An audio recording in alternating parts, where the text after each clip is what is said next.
மக்களே, இதுதான் வீட்டில் செஞ்ச தயிர் வடை. ஹோம்மேட் தயிர் வடை. தயிர் வடை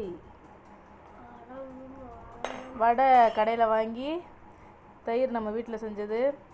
அதே மாதிரி இந்த காரா பூந்தியும் கடையில் வாங்கினது. எஸ் பேபி, நீங்கள் சாப்பிட்டதுல இல்லை, இதை ட்ரை பண்ணி பாருங்கள் எப்படி இருக்குன்னு. கடமைன்னு வந்துட்டா ஃப்ரீயாக ஒரு நிமிஷம் கூட இருக்க மாட்டேன். ட்ரை ஹேபிட் எப்படி இருக்குன்னு பாருங்க. வடையோட சேர்த்து எடுப்பா, வடையோட சேர்த்துது அப்படி எடு. என்னடா வரமாடுது, என்னடா அப்படி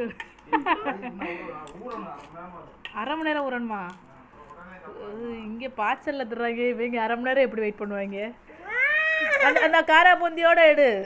இன்னைக்கு நான் எடுக்க மாட்டேன் போல. எடுத்துட்டு என்னங்கடா தடவை சாப்பிடுன்றக்காக இவ்வளோ ஆர்வமாடா? பாருங்க, இது நான் வீட்டில் செஞ்ச தயிர் வடை. நமக்கு இந்த ஒரு பீஸ் தான்.